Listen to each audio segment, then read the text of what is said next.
Ah, que bom. Graças a Deus é bom. Apareceu. Pois pronto. O nosso assunto hoje é a ação dos espíritos sobre os fenômenos da natureza. As perguntas que, se vocês quiserem me acompanhar, tudo bem, mas eu sempre faço a apresentação com as perguntas para nós irmos debatendo e conversando aqui. Existe um outro estudo que eu fiz sobre a formação dos mundos, né? Nós começamos a falar na parte mais científica e técnica, né? E eu até comentei que eu tenho um outro estudo guardado aqui em algum canto, porque geralmente eu faço backup, né, de algumas coisas, eu saio guardando. Aí eu tenho que ficar procurando qual pasta que eu guardei os meus outros estudos. Aí eu, como bom pernambucano, fico arretado, me arreto, aí eu faço tudo de novo. Como me esqueço, não vou ficar procurando, eu falei, o tempo que eu estou perdendo procurando, eu faço o estudo novamente rapidinho. Mas eu tenho um estudo falando sobre formação dos mundos e comparação mitológica, né? Como bem fala Allan Kardec na Gênesis, naquele capítulo antes de uma monografia geral. Que até a Nádia chegou para o nosso debate e perguntou se a gente podia fazer isso, né? Aí, junto com esse assunto, né, eu destrinchei esse primeiro estudo e fiz, a pedidos um dia desses, esse outro, Ação dos Espíritos sobre o Fenômeno da Natureza. Pois bem, e dentro dessa perspectiva, né, dentro das perspectivas de fenômeno, dessa ação desses espíritos no fenômeno da natureza, eles têm tudo a ver, né, justamente com o processo de criação dos mundos. Né, porque em todos os processos mitológicos, né, e religiosos, né, esse, por exemplo, é uma visão de uma pintura sobre o Olimpo e seus deuses, com Zeus e suas criações.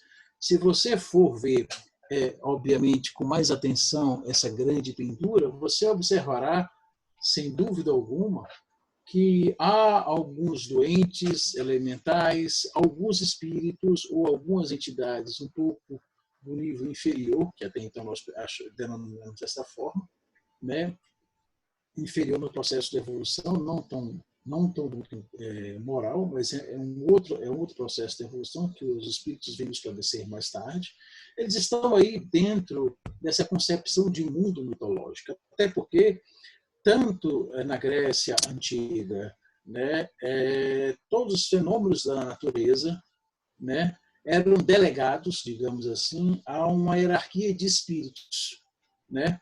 Os deuses, por mais que fizessem e fossem senhores onipotentes da criação, né, dentro lá da mitologia greco-romana, posso falar assim, né, havia também seus delegados, né, seus outros espíritos menores, suas outras, igual ao exército, né, geralmente essa divisão simbólica das deidades, elas correspondem também, né, à ideia de família, de sociologia, do militarismo, né, de cada povo.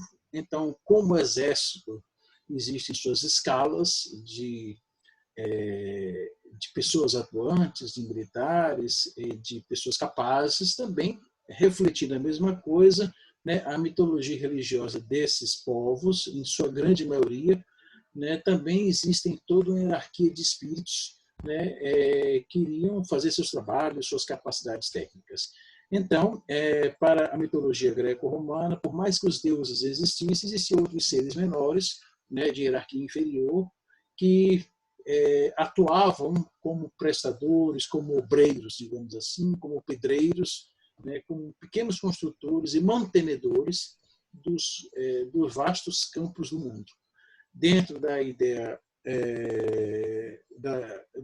das religiões indo-europeias, como um todo, inclusive a greco-romana, o mundo era dividido em 4 grandes, né, elementos: ar, terra, fogo e água, e cada um desses 4 grandes elementos, ou da junção desses 4 grandes elementos, existiam também esses seres menores, né, hierarquizados e que eram comandados por deuses ou seres com mais capacidade. Né? Vemos a mesma coisa, engraçado, na criação do mundo segundo a mitologia Yorubá. Né? Dentro da mitologia Yorubá, lá da África, a mesma coisa, a gente observa um ponto, podemos pegar um ponto de convergência ou outro. Né? Eu trouxe também para vocês essa possibilidade. Deixa eu abrir um parênteses, essa mitologia Yorubá, é engraçado que dentro da mitologia do Egito Antigo, né, há uma figura de certos, e do zoroastrismo, há a figura de certos gênios, né, de certas figuras simbólicas que nós incorporamos no decorrer dos anos, né, como seres elementais, que eu vou mostrar para vocês mais tarde. Né, e dentro, por exemplo, do candomblé e da Umbanda, né, e de outras religiões afro-brasileiras, né, trazendo esses resquícios de ideias que passam de geração em geração. Esses seres, eles também... Vocês estão me escutando direitinho? Estão me escutando bem? Beleza. Beleza. Esses seres também existem, né? Esses seres também existem dentro do processo de criacionismo. Por exemplo, quando você diz, né, quando você entra dentro de um terreiro de candomblé, para poder, você precisa fazer aqueles dias de raspagem de cabeça, né, ficar dentro daquela casa, né, colocar na quartinha, que é justamente as pequenas jarrinhas de cerâmica, né, uma água com um macerado de ervas, né, e lá no cantinho, né, tem que ter uma pequena oferenda para esses seres menores, para tomarem contas, né, digamos assim, manter o equilíbrio energético, né, daquelas oferendas e daquelas ervas, água de ervas que estão dentro da quentinha. Muito interessante isso. Vamos lá. Esses seres estão, né, dentro da criação e fazem parte de quase todos os fenômenos da natureza. Deixa eu só voltar lá atrás. Deixa eu voltar lá atrás, redundância. Deixa eu voltar aqui, só mostrar para vocês duas coisas. Né? Isso aqui é um fenômeno de bioluminescência, que algumas algas marinhas existem na região do sudoeste, né? Ali na região da Oceania, da região das Ilhas Maldivas, da Austrália. São algas específicas, né? Quer falar, Marisa? Quando eu era criança, e fui criada em Angra, à noite na praia, isso lá para os meus 7, 8, 10, até os 15 anos, depois eu não lembro mais. A gente via muito esse fenômeno em Angra, muito na praia. Sim, sim. Muito, aqui em Angra é plâncton, não é acho que não é alga, não. Isso, é porque essa foto foi tirada lá. Essa foto foi tirada lá, por isso que estou falando para vocês. Mas isso ocorre em quase todo mundo. Sim, sim, sim. E são plânctons. Quem falou plânctons aí? Quem falou? Cris. Isso mesmo, Cris. São plânctons, isso mesmo. São plânctons. E só por curiosidade, plânctons é a parte primordial da cadeia alimentar dos mares, né? E diga-se passagem que as ondinas, que são elementais que ficam na região das superfícies, né, da superfície das águas, não das profundezas, na superfície das águas, uma das funções dela é manter, digamos assim, esses plânctons energeticamente ativos para todo o processo de alimentação. Né? Engraçado. Pois bem, isso aqui é uma foto tirada lá na região austral, na região da Dinamarca, né, próximo ao Círculo Polar Ártico, e nós temos aí um dos exemplos da aurora boreal. Tudo bem? Que, nesse caso, são outros elementais que estão, segundo as mitologias, segundo o processo religioso, depois o Espiritismo vem confirmar, né, estão mantendo isso aí. Isso é interessante. Nós sabemos já, no dia de agora, que é o que a ciência nos fala, que esta aurora boreal não é nada mais, nada menos do que os raios solares, né, carregados energeticamente, né, que passam pela camada de ozônio e pelo magnetismo da Terra e faz, digamos assim, naquela região especificamente, justamente por causa do magnetismo, das ondas eletromagnéticas que compõem o campo energético da Terra, né, e por organização de elétrons, né, especificamente nessa região, dá essa luminescência. É o que a ciência nos fala, né, e nós acreditamos nisso e também nos espíritos e nos elementais necessários para que fazem todo esse processo também. Tudo bem? Bom, e já sabemos que eu já pontuei aqui na aula passada, no debate, né? No bate-papo passado, na apresentação passada, que o ozônio tem influência nisso daí também, bem como na proteção energética do planeta. Inclusive impedindo, alô, alguém está com o troço ligado aí? Inclusive impedindo a nossa visão livre para algumas dimensões astrais do mundo terreno, né? O ozônio tem grande importância nisso, impedindo isso. Mas, enfim, isso é informação que eu guardo. Eu trouxe essa informação de alguns livros esotéricos. Vamos lá. Então, aqui a criação do mundo para a mitologia urubá, eu só pontuei aqui, né, que vai fazer confluência com outro estudo futuramente. Né? E aqui nós temos um raio, né? Nós temos aqui um grande ciclone na região do Golfo do México. À direita nós temos a Flórida e ali o Texas e o Golfo do México. Né? São situações também, né, que, segundo muitos estudiosos da mitologia de várias religiões, né, esses elementais estão aí tomando conta, organizando esse processo de fluidos, de energia sobre isso aí. Tudo bem? Eu não ouvi. Seu som está picotando muito. Será que é só para mim ou para todos? O seu som está picotando. Para mim também. Para mim também. Então, peraí. E agora, melhorou? Melhorou? Vamos ver na medida que você falar. Melhorou. Melhorou? Acho que sim. Então, eu vou tirar esse... A gente compra esse troço por R$25, R$30, abrir hoje está ruim, vai entender. Vamos lá. E esse outro aí também... Onde é que está o microfone aqui desse troço? Acho que é por aqui, para ficar mais próximo do microfone. Pois bem, essa outra tela é a tela nórdica, né? Dos jardins nórdicos, a mitologia nórdica da Dinamarca, dos vikings, onde você observa muitos e muitos guerreiros, né? Thor lá atrás com seu martelo, e observamos também algumas águas, algumas plantas sendo retirados, né? Inclusive nesta própria religião, mitologia nórdica, né, de vikings, há também elementos constituintes que dão vazão à ideia dos elementais dentro do processo. Aqui é uma figura que eu trouxe para vocês.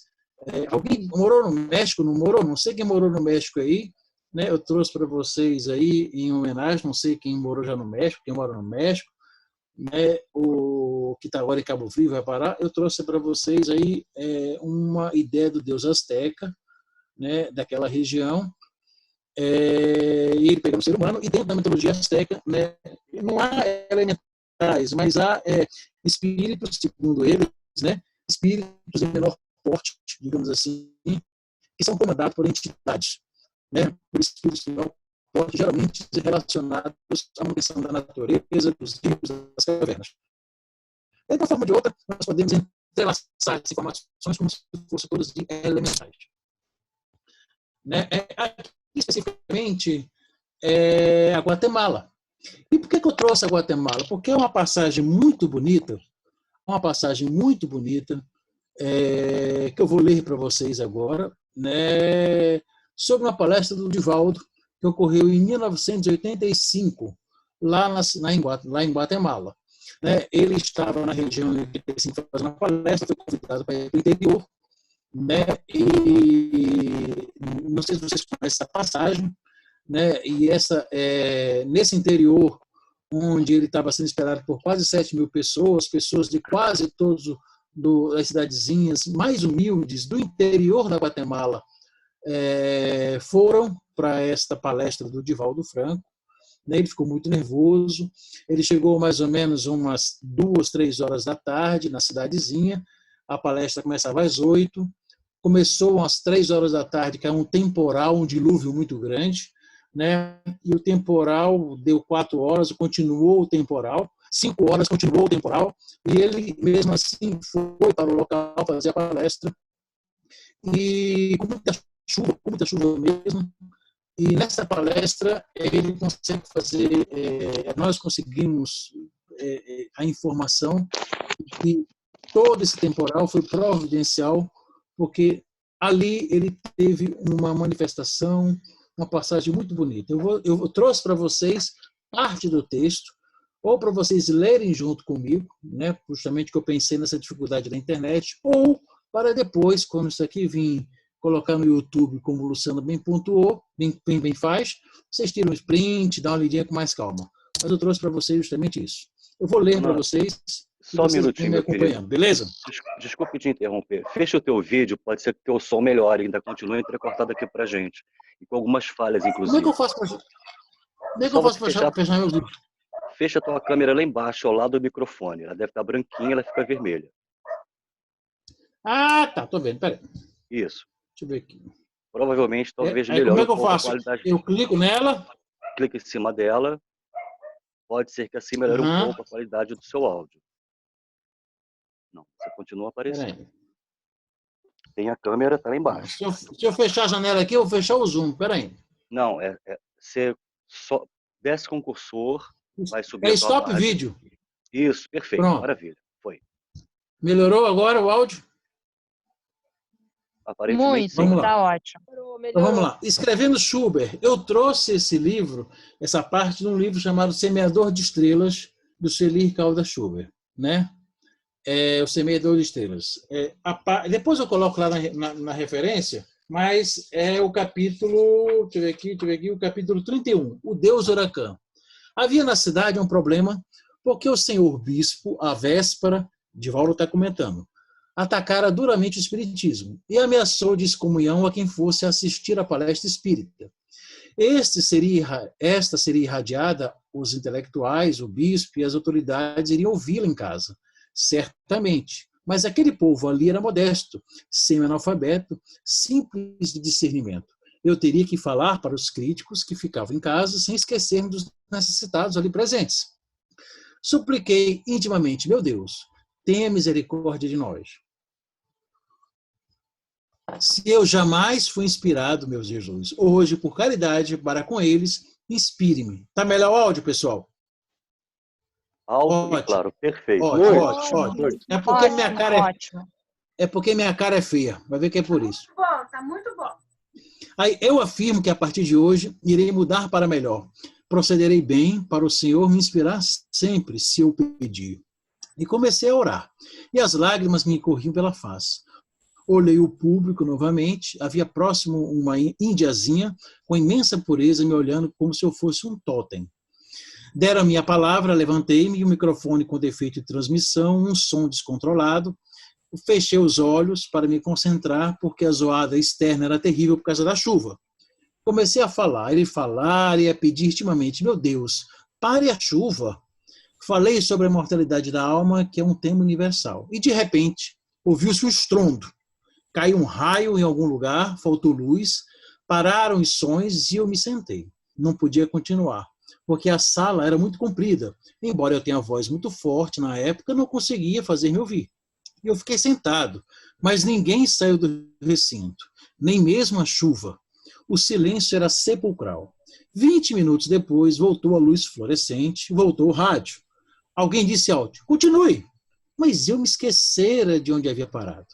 O presidente da mesa, então falou, irmão, estamos esperando. Eu me aproximei do microfone e, nesta hora, lembrei-me da parte que parara. Continuei a falar, mas com uma ternura diferente. Eu estava falando para as minhas necessidades espirituais. Descobri que me amava pela onda de amor que sentia por aquele povo. Prossegui, e quando me preparava para a pré-tarefa de terminar, vi aparecer à porta da entrada um ser luminescente, estoico, um corpo espiritual como nunca havia visto antes com tanta beleza. Parecia um deus da mitologia, mas era um deus asteca. Ele estava de torso nu, uma complexão robusta, parecendo ter 2 metros de altura. Uma perfeição. Os olhos eram 2 lâmpadas que me alcançavam. Sobre a cabeça havia um tipo de cocal especial feito de plumas de quetzal, que é a ave nacional, de onde se originou a moeda, de que é uma pluma que chega a ter 2 metros. É uma ave que só existe na Guatemala e só em Coatep, porque só ali tem um fruto que parece grão de café, de que a ave se nutre. Pois bem, o macho é lindo, a fêmea é pequenina, não tem a mesma plumagem. Ele me aqueceu com tal adorno. Ele me apareceu com tal adorno. Aí Joana então alertou-me. Continue falando. Ele veio andando triunfalmente, se pudesse falar, como se deslizasse. E comecei a ouvir uma música no ar, uma melodia de ordem ritual, aquela melodia infinita, e muitas vozes que balsamizavam o ambiente. Mas esqueci-me de um detalhe. Quando entrei, do lado esquerdo, estava uma mulher deitada ao solo, visivelmente paralítica no palco. E do lado direito estavam 2 outros paralíticos, igualmente deficientes nas pernas e nos braços. Pois bem. Opa, peraí, deixa eu continuar.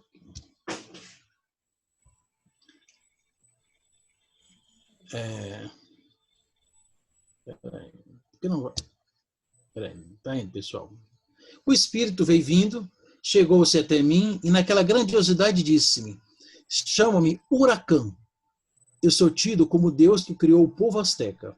Sou teu amigo e teu irmão. Venham para encerrarmos a nossa noite. Continua. A mente dele, entretanto, era tal que a minha se inundou de inspiração e dentro do tema da imortalidade eu dizia, terminando: para vós não é estranho o tema da imortalidade, porque quando o Huracán desceu à terra, tomou do lodo do riacho para formar a raça asteca, soprou-lhe a imortalidade da alma e comecei a contar histórias do povo asteca, que não conhecia, mas que me chegavam em clichês psíquicos transmitidos pelo espírito. Ele foi até a mulher paralítica e curvou-se.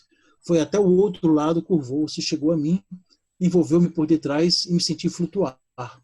Ele atravessou meu corpo e chegando naquele imenso corredor, eu já estava terminando o tema, ele abriu os braços e por ideoplastia eu o vi numa forma cerimonial do povo. Sobre a cabeça estava uma moldura de águia, nos 2 braços cresceu uma plumagem e ele, de repente, com uma seta, voou. E ao voar, naquela inclinada em direção ao infinito, deixou um rastro de luz, com os braços abertos, ficando sobre o povo imensa cruz dourada, flutuando no ar, que gotejava uma luz violácea ou dourado prateada. Eu terminei a palestra e percebi que as pessoas choravam. Notei cair sobre a multidão flocos de luz e todos ficavam como que revestidos de um ectoplasma de luminescência invulgar. Sentei-me e fechei os olhos e a chuva parou. Nesse momento, eu disse a Joana de Ângeles: que pena, se a chuva tivesse parado antes. Meu filho, por que recalcitras? Tu achas que deves dizer a Deus o que fazer? Se choveu, havia uma razão. Esta região está invadida por lutas camponesas, pela guerra civil que ronda a Guatemala, provinda de El Salvador, da Nicarágua, de Honduras. Estas almas estão sendo aliciadas pelos fomentadores da guerra pelas terras. Elas não sabem o que é direito de terras, mas estão sendo envenenadas para matar e morrer. E quando foi anunciada a palestra, o mentor da comunidade pediu aos céus para que uma tempestade varresse o ar, retirasse os miasmas. Eu me lembrei de Obreiros da Vida Eterna, de André Luiz, ao referir-se ao fogo purificador para limpar a psicosfera. É um capítulo interessante, depois vocês vão ver lá esse fogo purificador de Obreiros da Vida Eterna. Mas como nós vamos ler todos os livros da série, quando chegar lá, a gente comenta novamente sobre esse tema. E agora, prosseguiu ela, que a mensagem terminou, esses vibriões mentais, essas construções pestíferas de ódio foram afastadas, destruídas pelos raios, os trovões, a chuva, e a paz permanecerá nesse ambiente por enquanto. Nunca suponhas que o Senhor não sabe. Aprenda a submeter-se sem sugerir. A solenidade foi encerrada, a cruz permanecia no ar como nunca vi nada igual antes em 40 anos de mediunidade consciente. Este é o Deus, segundo a mitologia asteca. É o Deus Huracán. Né? São 5 grandes deuses e esse Deus especificamente representando uma serpente, né? Às vezes, ou ele pode ser uma serpente, ou ele pode ser esse Deus plumado, né? Com a grande coroa, né, ele é um desses agentes, né, ele é um desses espíritos superiores que comanda outros espíritos inferiores para trabalhar principalmente com águas, com chuvas e com trovões. Relâmpagos, toda essa parte de água. É bem interessante, né? Pois bem, nós sabemos que na cultura religiosa do passado e do presente encontramos esses seres, né? Silfos, djinns, faunos, como sobre diversas denominações. E a Helena Blavatsky, por exemplo, foi uma que pesquisou, né, profundamente isso. E todos estes seres, né, inclusive das ideias mais esotéricas da Cabala, né, ou da magia, inclusive de alguns da maçonaria ou Rosa Cruz, né, eles estudam, né, e detalham esses seres como se fossem seres que atuam nos quatro grandes elementos, né? Nós temos gnomos, silfídeos, salamandras e ondinas. Olha só, peguei uns exemplos só para nós termos ideia. São doentes, gnomos, salamandras, ondinas e sereias. Esses seres e outros que existem mais, né, são seres elementais. Eles estão em processo de evolução, assim como nós. Pois podem talvez alguns segundos estudos, segundo algumas literaturas esotéricas e alguns outros estudos de obras psicografadas, nós observamos que esses seres possuem consciência, possuem vontade, possuem discernimento, só que estão em outra escala de evolução. Tudo bem? Doentes, gnomos, ondinas, sereias e salamandras. Pois vejamos. Temos os silfos, temos os devas, né? Devas são específicos que trabalham geralmente com plantas e árvores. Elas geralmente trabalham, são mantenedoras, digamos assim, da parte farmacológica, da parte das substâncias, digamos assim, nutricionais e de ação de ungüentos para os seres humanos e para os bosques, para os animais. É bem interessante.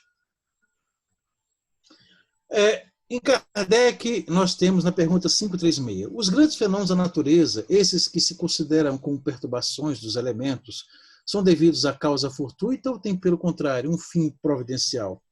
Os instrutores nos respondem, tem tudo uma razão de ser, e nada acontece sem permissão da divindade, como Joana tinha falado lá para o Divaldo, naquela situação lá na Guatemala.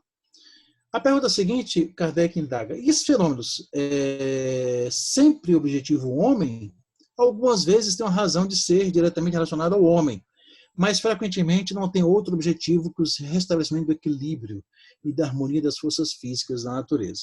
Tem um livro aqui que eu vou tentar, deixa eu ver se eu consigo colocar, só para vocês me verem novamente aqui, ó. Start Video. Start Video, tá, Luciano? Aqui, ó. Tem um livro aqui que é Elementais, tá vendo? Espíritos Elementais, do Bacelli. Tem uma parte aqui que eu gostaria de ler, mas vai ficar muito monótono para vocês. Mas uma bem interessante, que é uma situação que eles estavam passando, que o Beraba está passando de uma secura muito grande. O Paulino Garcia, que é o espírito, com Inácio Ferreira, estavam naquela região e justamente passam próximo ao cemitério. Quando chega ao cemitério, eles observam que muitas pessoas encarnadas estão fazendo... deixa eu desligar aqui de novo. Espera aí. Vou desligar aqui o vídeo para vocês escutarem melhor. Stop vídeo. Pois bem, chega nesse cemitério... Agora, tá bom.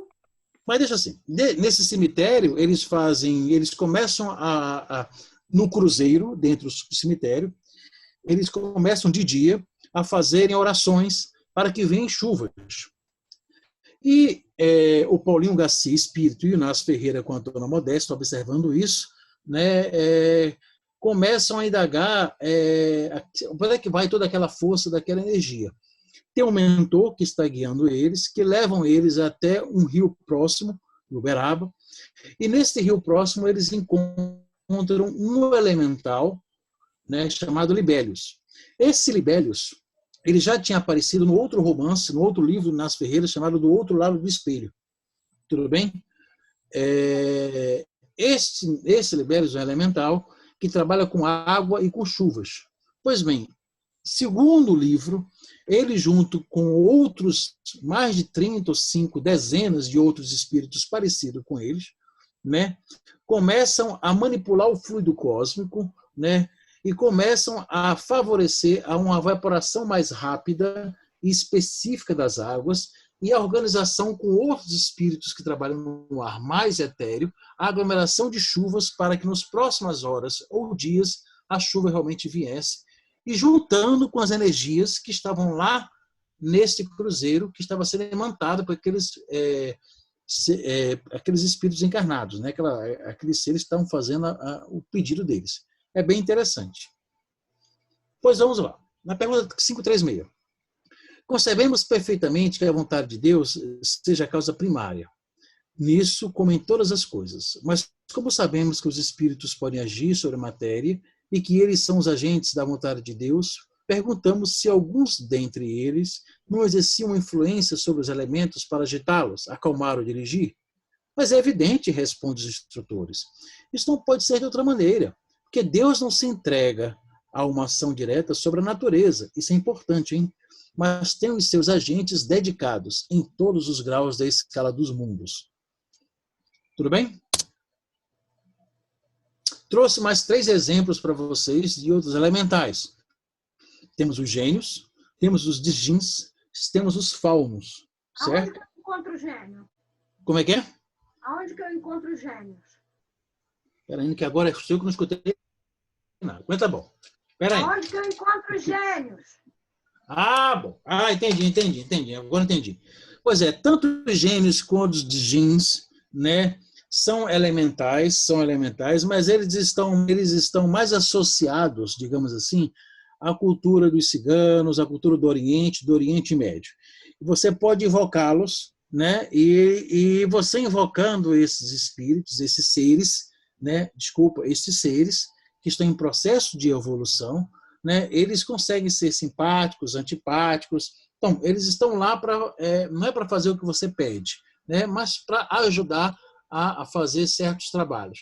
Na alta magia, como fala muito bem Efias Lefi, né, em alguns livros dele, eles descrevem esses gênios, esses djinns, como espíritos, como elementais, como elementais que são usados para magia branca ou para magia negra. Enfim, eles ainda não têm um discernimento, né? Eles sabem fazer algumas coisas, mas não têm esse discernimento muito grande. É bem interessante. A nossa, né? Isso mesmo. Os faunos, né, são outros seres que trabalham juntamente com os elfos, né, e com os doentes, os gnomos e as fadas e os outros da mata, né, que justamente trabalham para manter, para observar, para fazer inúmeros trabalhos dentro dos campos e das matas fechadas ou matas abertas. Alguém já viu aqui um filme lindo chamado Labirinto do Fauno? Já, vejam. Já. Muito bom. Isso mesmo. Isso, Labirinto do Fauno. Muito bom. Eu acho que tem no YouTube para você ver. 0800. Tem sim, tem, com né? o Guilherme Del Toro, um excelente diretor. Isso. Tem também. Isso, tem uma série também, tem uma série de mistério detetive que está tendo agora na Netflix, que são 3 séries, que são três filmes que ocorrem na Espanha, né? Não sei o que dos ossos, um negócio desse aí. Começa a cumprir, eu esqueci o nome desses 3. E aí as pessoas naquele bosque, na região de Barcelona, né, eles acreditam que o desaparecimento de algumas crianças está relacionado a um ser parecido com o fauno, né, que está protegendo essas crianças, ou está levando essas crianças, né, que eu acho que é Bauá, alguma coisa parecida. Enfim, apenas estou pontuando para vocês quiserem assistir, interessante. Pois bem, vamos lá. Tem um livro do Chico Xavier que nós vamos estudar, né, que é Os Missionários. Isso, Os Missionários, né? Nesses missionários, o André Luiz, com seu conjunto de amigos, estavam realmente descansando, eu acho que é capítulo 41, se não falha a memória, estavam descansando no campo, né? É o momento, um pouco antes que ele encontra um burro, né? Que deu um coice no rapaz, lembra dessa parte?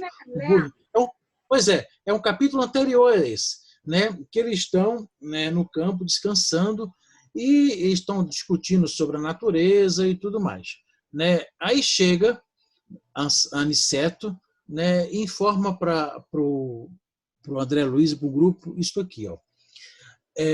Reina aqui a paz relativa e equilibrada da natureza terrestre. Nem a selvageria da mata, porque eles estão num campo, nem a selvageria da mata virgem, nem a sufocação dos fluidos humanos. O campo é o nosso generoso caminho central. Embalados ao pio de algumas juritis solitárias, repousamos algumas horas. Com as primeiras sonoridades do crepúsculo, Aniceto nos convidou a passeio rápido pelas imediações. Então ele reconhecia que estávamos um pouco mais bem dispostos. Somente depois de nos locomovermos por alguns minutos, observei que nas vizinhanças havia grande quantidade de trabalhadores espirituais. Em face das minhas interrogações, nosso mentor explicou: o campo é também vasta oficina para o serviço da nossa colaboração ativa. E apontando os servidores que iam e vinham, considerou: o reino vegetal possui cooperadores numerosos. Vocês possivelmente ignoram que muitos irmãos se preparam para o mérito da nova encarnação no mundo, prestando serviço aos reinos inferiores. O trabalho com o Senhor é uma escola viva em toda parte.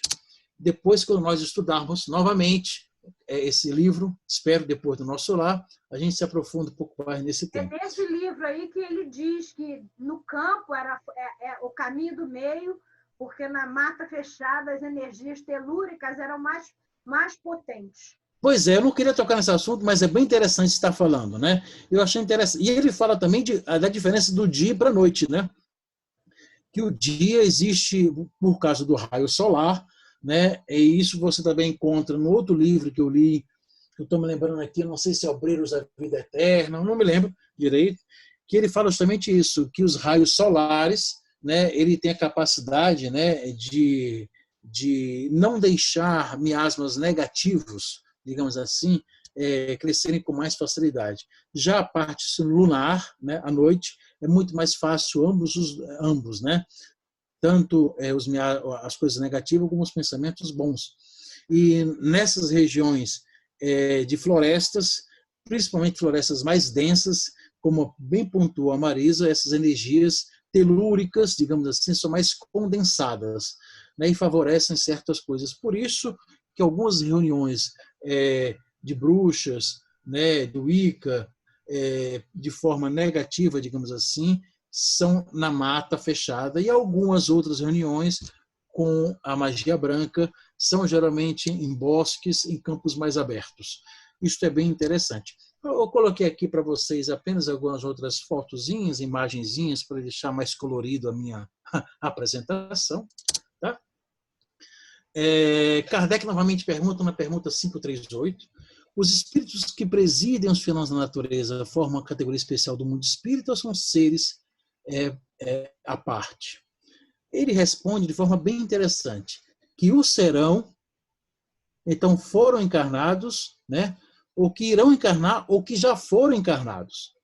Então, isso quer dizer que, possivelmente, dentro desses espíritos que regem fenômenos da natureza, Kardec não especificou, nem os espíritos aqui instrutores especificaram que tipo de espíritos é esse, né? Apenas generalizou, que são os fenômenos da natureza, eles podem já ter encarnados ou irão encarnar. Né? Isto abre conjecturas para mil e uma possibilidades. Mas eu não vou debater isso agora com vocês, mas deixo esse ponto para nós pensarmos.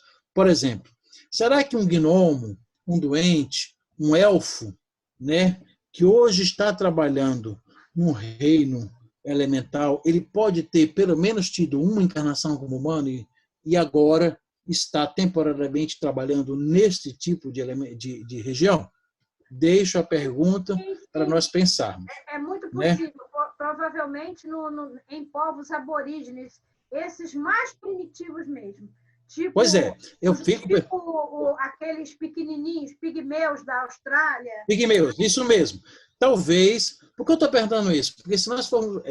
se eu for pensar nisso, eu também vou pensar que Jesus passou 1000 anos, digamos assim, para reencarnar entre nós e ele evoluiu, hipótese alguma. né? Em hipótese alguma. Então, dessa forma de similar, pensamento similar, nós podemos abrir a possibilidade também de pensar, será que alguns desses seres, talvez esses seres que são mais, que se parecem mais homens, humanoides, né, como um fauno, um gênio desse, enfim, será que ele já não encarnou uma ou duas vezes como homem e agora optou ou ainda quer continuar trabalhando neste reino elemental? Fica a pergunta para novos debates e para as novas dúvidas. Mas talvez, como o Luiz próprio fala, né, tudo é possível, a gente não pode afirmar nada, pode afirmar, enfim. Bem interessante. Pergunta 538. E esses espíritos pertencem aos superiores ou inferiores da hierarquia espírita? Segundo seu papel, for mais ou menos material ou inteligente. Uns mandam, outros executam. Os que executam as coisas materiais são sempre de ordem inferior, entre os espíritos como entre os homens. Ele deu uma resposta também bem interessante, que dentro da possibilidade da anterior pode confirmar os nossos pensamentos. E na produção de certos fenômenos das tempestades, por exemplo, é somente um espírito que age ou se reúne em massa inumeráveis? Trouxe mais outros dois exemplos, fadas e elfos, né? Elfos, segundo a mitologia nórdica, é justamente aquele ser quase humano, né? Que foi a junção dos quatro grandes elementos da natureza, né, e que está constantemente próximo aos seres humanos, e as fadas estão em processo de evolução, né, entre os seres da terra e os seres do ar, né? E o Divaldo Franco tem um livro vocês conhecem, chamado Atualidade do Pensamento Espírita, por Viana de Carvalho. Ele tem uma pergunta que ele faz, essa pergunta 63. O Espiritismo ensina que os espíritos governam o clima da Terra utilizando para isso entidades, os elementares da teosofia, as quais, segundo algumas fontes, habitam os bosques, campos e florestas virgens. Haverá alguma relação entre desmatamento, seca e elementais? Em caso afirmativo, para onde vão esses espíritos quando se dá o desmatamento? Todo desrespeito à vida é crime, responde Viana de Carvalho, que se comete contra si mesmo.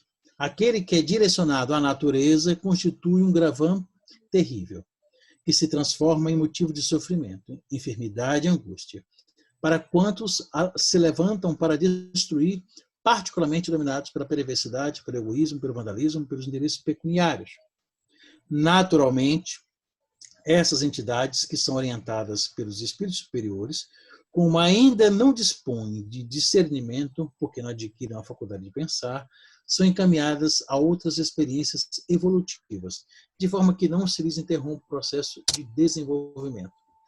Trouxe mais dois exemplos, né, apenas para figurar no nosso bate-papo. Eu acho bem interessante, né, uma pergunta final, que é a pergunta 540,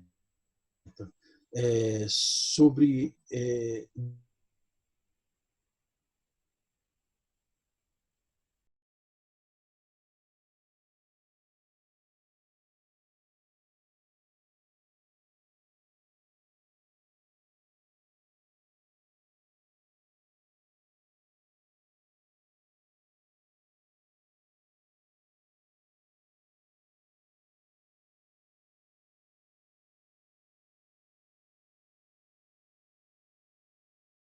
que não estão tão disciplinados ainda, podem estar fazendo alguma atividade, né, algum terremoto, algum maremoto, algum processo de vírus, digamos assim, né, alguma coisa parecida para prejudicar, né, a transição como um todo. Mas se esquecem eles que dentro da obra divina todos estão fazendo o progresso, todos estão dentro da lei do progresso. E nada está ao solto, está ao acaso. Espero que vocês tenham gostado, foi bem rápido, porque foi muitas informações, né? Enfim, mais uma vez, obrigado pela paciência em me escutarem, tá, pessoal? Alguma dúvida, alguma questão, pode colocar aí que a gente debate agora com vocês. Abraço para todos, hein? 5:02 em ponto, hein? 1h, pontinho. Deixa eu fechar aqui agora. Como é que eu faço stop share, né? Sim. Ok. Beleza. Então, tem a o Luciano e a Nádia para falar com você, o NAP. Depois a Marisa. Entendeu? 26, é? Eita, pô. Então vai, fala aí. Depois eu, hein? É que eu tenho rolado com o microfone, habilitei. Leonardo, Deixa eu colocar o meu troço aqui. Se ficar ruim, vocês me falam que eu tiro novamente, tá? Porque para escutar vocês, esse áudio aqui é muito ruim. Peraí. Vai falando, Luciano. Bom, é um trabalho assim, de uma relevância, diríamos, quase única, né? É um tipo de tema que é muito pouco desenvolvido dentro da área espírita. Primeiro pelos tabus, preconceitos, resistências, talvez negar, né, a existência desses seres.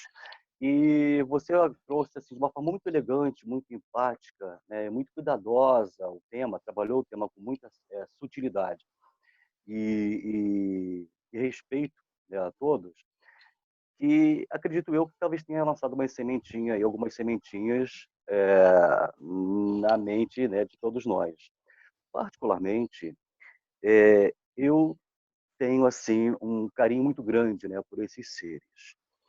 E nunca falo com ninguém. Uma coisa interessante, serve para todo mundo. Quando estiver no meio da mata, observa quando o tempo está completamente parado, sem vento algum, se não tem uma única folhinha balançando. É só para ilustrar. Outra coisa que você não falou, mas agora eu vou rasgar o verbo. Provavelmente, parte desses elementais incorporam em médiuns. Entendeu? Eu não ia falar nisso, eu queria falar isso. O quê? E dependendo da necessidade da comunicação, haja visto que nós estamos tendo uma expansão irrestrita da mediunidade no planeta, em todos os seres humanos, e sabe, não sei agora, chegando a hora desses seres comunicarem através de nós. Fica aí um ponto de interrogação. Isso, muito bem, Luciano. Eu ia pontuar sobre isso depois do nosso bate-papo. Mas realmente você falou um negócio muito interessante.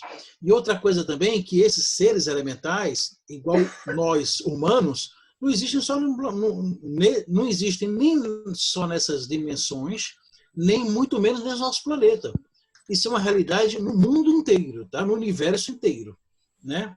E é bem pontuado o que você falou sobre manifestações mediúnicas com eles. Perfeitamente. E por fim, gente, estamos deteriorando tanto a natureza que talvez eles comecem a pedir a voz para poder arregimentar mais defensores da natureza entre os encarnados. Isso. E por fim, assim, está soando uma coisa interessante, que provavelmente você talvez seja um elemental encarnado. O elemental é o NAP. Não existe essa classificação, não. Elemental é o NAP.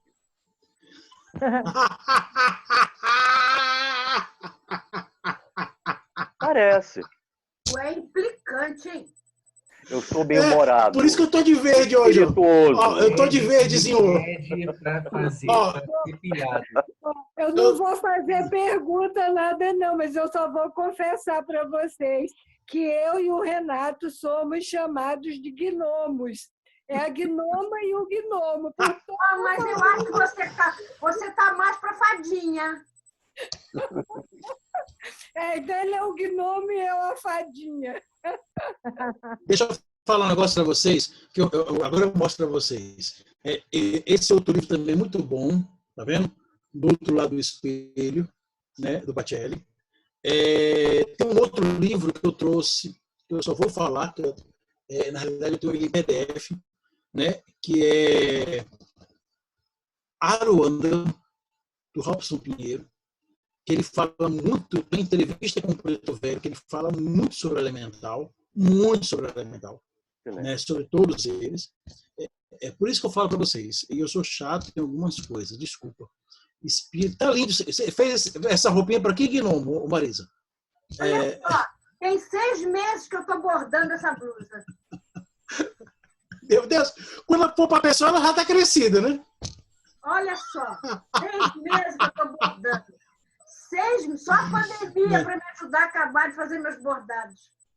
Então, e lá lá nesse Aruanda, se vocês puderem ler, o Luciano tem uma ideia sobre mediunidade dentro dos elementais, tá? Já li. Tem uma passaginha que ele comenta sobre isso lá. Excelente. Pois tá bom, vai. Continua. Coloca Espírita tem que ler de tudo, tá? Espírita... Tati, não estou escutando nada que você está falando. Ô, Renato, o teu vídeo ele está interrompendo o teu áudio. Se você talvez fechar novamente a tua câmera, a gente consegue te ouvir melhor. Eu queria pedir... Melhorou. Fala. Queria pedir que você colocasse esses livros lá no grupo depois, se você puder. Eu coloco. Quando o meu WhatsApp melhorar, eu coloco sim, não se preocupe, não. Ou por foto ou por escrito, tanto faz. Obrigada. Tá. Qualquer coisa, eu vou fazer o seguinte, eu vou tirar foto, vou mandar... Renato, eu mando... Aparece seu vídeo sem falar, mostra o livro e eu vou fazer um print. Se você quer, eu mando pro... Você não está no meu Facebook? Você não está no Facebook? Mas então, ela vai mandar pelo fazer Messenger. agora, Nápio. Faz agora, que ela bota agora. Então peraí. Cadê? Mostra o livro, mas espera um pouquinho. Deixa eu fazer o print. Fica paradinho, parado. Aí. Pronto, esse já foi. E o próximo? Ninguém tira foto de mim, né, rapaz? Enquanto eles fazem isso, eu vou perguntar. Maria Raquel, você já viu essa pecinha aqui? Isso é para enfiar a agulha a linha na agulha, para quem já é cego. Que nem já foi. Agora, eu os tenho outros... isso. Eu gosto também, Marisa. Eu costuro, eu também tenho. Gente, deixa o Nápio falar, por favor. Ele está colocando os livros para te apresentar. Vocês estão tendo uma conversa paralela? Depois a gente conversa. Os outros estão lá na referência, tá? Os outros. Só esse que é Aruanda, que eu só tenho em PDF, está no computador. É Aruanda do Robson Pinheiro, tá? Esse eu conheço. Eu vou procurar aqui e vou fazer um print para elas. Pode deixar. Beleza. A próxima é a Nádia. Uma pergunta? Tá. Desculpa. Vai, Nádia. Segura tua onda, Sônia, porque depois sou eu. Oi, tá me escutando? Estamos. Ok. Estamos primeiro, Maria. Então, eu só queria pontuar uma coisa que o Nap falou, que me parece que deu uma impressão errada, que os trabalhos de Coven, que eles são feitos à noite, por causa de que o trabalho energético não é exatamente para o bem, mas não é. E os druídicos são feitos de dia e é outra coisa. Desculpe. Mas, na verdade, a fonte da força é neutra. Sim. Quem dá caráter é o grupo que está reunido. Desculpe. A responsabilidade é nossa. Desculpe. Tem coven que se reúne à noite porque é a característica ritualística daquele grupo e trabalha para o bem, só para o bem, com elementais, e trabalha para o bem. E tem outros que não, da mesma forma como o trabalho druídico é feito sempre de dia e, da mesma forma, tanto usa os elementais dentro da proposta que está sendo feita na reunião, tanto para o bem quanto para o mal. Depende de quem está reunido. Só isso. Desculpa.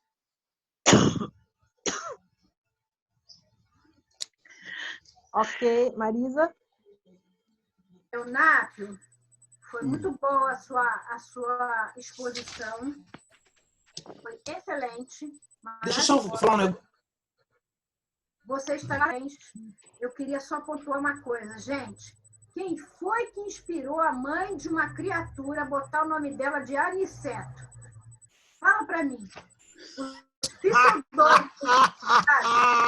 Os pseudônimos que são usados por André Luiz saíram de que livro? e vou lhe contar, hein? Aniceta é difícil. Setinho, querido, de mamãe.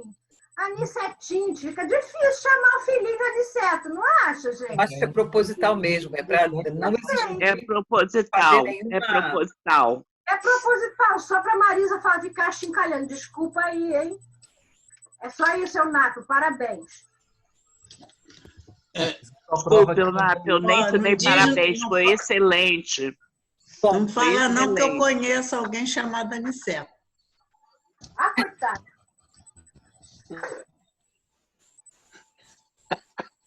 Agora é a pergunta da Sônia. Gente, olha só. Desculpa a minha ignorância, ainda sou um bebezinho, a Marisa sabe, né, que eu ainda estou engatinhando. Né, mamãe, tá sabendo? Eu estou engatinhando, né? Tu sabe, né? Então, eu queria saber o seguinte, esses elementais, porque a gente, pelo menos lá no Vinha, no NELD, a gente quase não ouve palestras sobre isso nos centros espíritas. É raro, é muito difícil.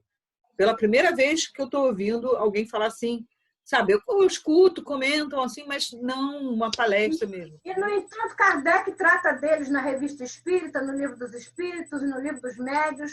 Isso é falta de estudo e resistência, porque como os europeus que nos colonizaram usaram muito dos contos de fadas, a gente internalizou que isso é conto da carochinha, então não se fala, entendeu? Se fala muito, muito pouco. Entendeu? Se a gente estuda, aprofunda na doutrina espírita, a gente vai ver que Kardec trata disso em várias ocasiões. Se fala pouco porque as pessoas têm uma resistência, porque ainda tem essa coisa de cultural de achar que é um conto de fada. É por isso. Deixa eu perguntar uma coisa. Religiões de tradição judaico-cristãs. Por isso se fala pouco aqui no Brasil. E também por preguiça de estudar também. Exatamente, né? Raquel, isso mesmo. Você foi mais direta do que eu. Deixa eu só contar um negócio aqui, só uma curiosidade. Quando a gente sabe que... Você sabe que minha cara fica desligada aqui mesmo. Nós sabemos que os raios solares, eles conseguem, por causa da energia deles, eles conseguem quebrar ou diminuir algumas formas de pensamento. Nós sabemos disso. Eu estava procurando aqui, não estou encontrando, porque, enfim, quando eu encontrar, eu vou tentar mandar uma foto pelo message para um de vocês, para vocês colocar no grupo novo. Né? Eu estava lendo o seguinte, quando você tem reuniões que você se encontra de dia, né, fazer, digamos assim, dependendo do que você for mentalizar, do que você for pedir, dos espíritos que você for trabalhar, a energia solar dificulta. A energia do Sol incidindo vai dificultar. Certo? No período noturno, há uma neutralidade em relação ao ambiente solar. Então, você pode tanto facultar, digamos, possibilitar que essas formas de pensamento, que essas neoplasias, que essas ideias, que esses espíritos, né, ou com esses seres elementais que você for trabalhar, né, podem agir para um bem ou para o mal. É isso que eu estou falando. Obviamente que depende do pensamento do grupo, do indivíduo. Né? E como eu pontuei, esses espíritos, e como os livros espíritos falam, como tem processo de evolução, assim como nós, né, eles podem ser usados para uma coisa ou outra. Né? O que eu estou apontando aqui é que realmente, quando existem certas reuniões druidas, né, para algumas coisas que realmente, como bem pontuou a Nádia, né, a parte noturna é escolhida, né, ou em campos ou em bosques, ou dependendo do que for pedido, do que for montado, ou do fenômeno que você quiser fazer, não apenas druidas, ou não apenas célticas, e também de outras religiões como o Wicca, ele vai para a mata fechada. Né, e pede outras coisas. É isso que eu estou te falando. Né? Obviamente que a gente sabe que a mesma coisa, por que você vai pedir uma coisa próxima do mar e não perto de uma pedra? Né? Porque você vai ao mar pedir para alguma coisa, fazer um determinado trabalho lá. Mentalizar, pedir para aqueles espíritos que estão lá, e você não vai numa pedra. Você pode pedir até em casa, né? Mas você está usando essas energias diferentes, de forma diferente. Mas bem pontuado, como a Nádia falou. Entendeu? É só isso que eu queria falar. E, ô, Sônia, só para lembrar de você, né, Sônia, né? Que está 55219, não é isso? Não é você, Sônia? Eu. Tá aparecendo minha Você imagem, não? bem falou. Ah, assim. Não, tá sim, é porque tá só, não está o teu nome, está o número 55219. Ah, é verdade, tá um número aqui. Não sei quem me numerou. Pois é normal. Como você bem colocou, realmente há muita, você não faz ideia como há muita dificuldade de falar certos temas dentro da casa espírita, das reuniões espíritas. Né? Esse trabalho que eu apresentei para vocês é um trabalho parecido que eu fiz em 2013 e 2017, 2 vezes só, né, por uma casa espírita específica que me pediu. Né? E quando eu falava isso, quando era coordenador do ESD, né, as pessoas ficavam me estranhando, mas daqui a pouco só falta colocar varinha de incenso aqui. Né? Eu falei, a questão não é essa, a questão, enfim, eu não ia discutir, não ia debater com ninguém, então tá bom. Mas você falou muito bem, Sônia, realmente é um preconceito e é uma ideia turva sobre o que são eles e o trabalho que ele pode ajudar a gente. Me diz uma coisa, Nápio, o Divaldo, quando ele foi fazer a palestra lá no México e tal, que aconteceu aquilo tudo, só ele via o huracão? Interessante que o huracão em espanhol é furacão. Isso mesmo. Teve até um grande furacão, né? Há uns 5, 6 anos atrás, denominado como Huracan. Se você for continuar no capítulo, que é um capítulo muito extenso desse livro, você vai ver depois que uma daquelas, ele não falou que viu 2 pessoas ao lado do palco, uma até que estava aleijada, deitada e uma aleijada. Esse aleijado, a Joana falou para ele fazer uma imposição nas mãos e pedir para ele andar, porque aquele aleijado estava com um obsessor muito forte, muito grande, né? Que a chuva e que esse deus huracão, quando passou lá, sugou, digamos assim, esse espírito para outras regiões. E esta mulher que estava deitada do outro lado, né, que você vai ver depois no livro, ela sentiu o huracão. Primeiro que ela não fala espanhol, o Divaldo estava falando espanhol, naquele portunhol dele, né, mas que dá para entender. Ela falou que ela não entendia, ela estava com um filho, ela só falava o guatemalteco, né, a língua lá nativa deles. Né? Divaldo perguntou se ela entendeu, o filho traduziu para ele, ele falou, não entendi nada, mas não compreendi nada, mas entendi tudo com o coração. Eu vi o Deus, eu vi que ele estava aqui presente. Eu senti ele. Né?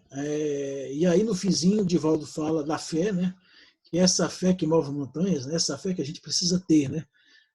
De você, às vezes, não entender. Você não está entendendo, você não está compreendendo, mas está sentindo com o coração aquelas informações, aquelas energias. Entendeu, Sônia?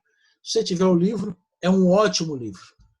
Eu li esse livro dentro de um ônibus indo de Rio para Teresina, tá? Dentro do ônibus de Itapemirim. Me fala uma coisa aqui. Os elementais, alguém daqui do grupo já viu algum? Seu Dalton já relatou. E eu te...